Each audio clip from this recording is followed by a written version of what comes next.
I was really drawn to the word of service, and I just kept coming up over that word again and again. And the first thing that came to my mind when I think service is armed services, military service.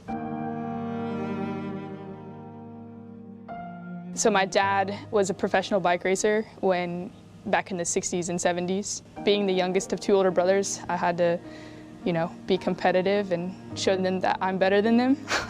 So when I was 15, I took things a lot more seriously. And at the end of that season, when I was racing, I signed a professional contract.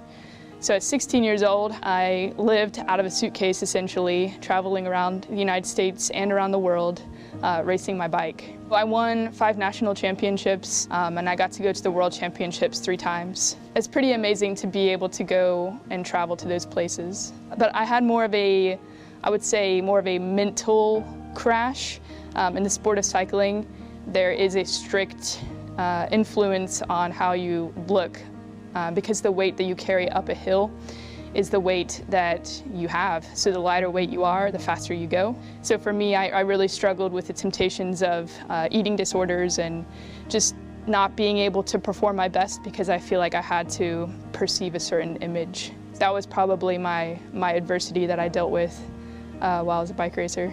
After I went on some mission trips to Haiti, I was really drawn to the word of service, and I just kept coming up over that word again and again.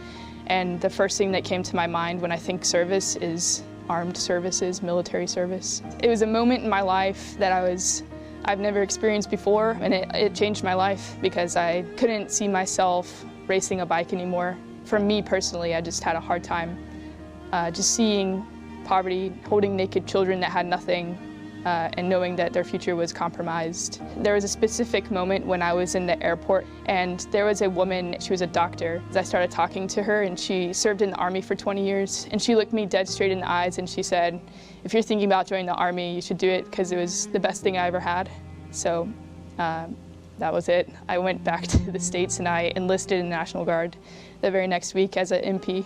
I'm sure everyone that's been to basic training has their own stories, but for me it was like very life transitioning, life altering. I got to really find out who I was, not as a bike racer, but as, at that time, Private Albershardt.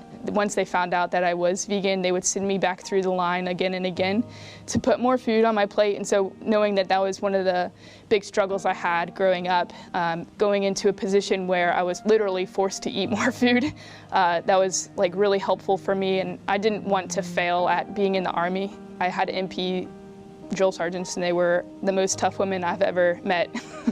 And right when I was going through was the same time that the first females were going through Ranger School. How do I get there? For me, it was either infantry or armor. From the leaders that I had interacted with, armor was the culture that I wanted to be with. It's had its ups and downs. So when I first got to A1 Cav, I was the first female lieutenant, 19 Alpha, at the unit. Soldiers thought I was the new quartermaster officer. They thought I was the new S2 or the new medical officer, and so I was like, no, I'm your platoon leader. There was some pushback. When I first got there. Leaders told me directly to my face, I don't think women should be here. And I knew that that was a thing that I'd probably hear going into it, so I was mentally prepared for that. But then now I had to figure out a way, like, how am I going to earn their trust? So I had to find the balance just by communicating and having tough conversations, and them seeing that I was competent of my job, and that no matter what, I did have their backs, even if we had bumps and bruises in our working relationship. The first thing is just being adaptive. Don't go into something having expectations. Just be humble and learn from the leaders that are trying to help you.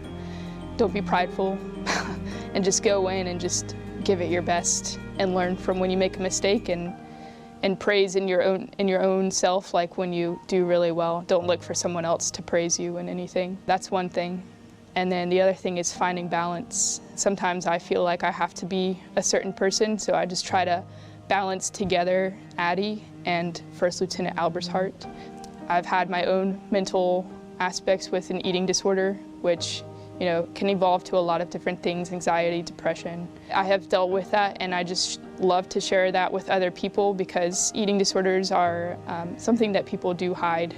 They don't want others to know about it. Suicide is something people that think about it hide from others. Depression, same thing. Just being really real and honest and showing the love and compassion has helped me as a leader to be able to connect with other soldiers. And so just being able to lay that platform as a leader, like, hey, this is what I dealt with. This is a little bit about my story.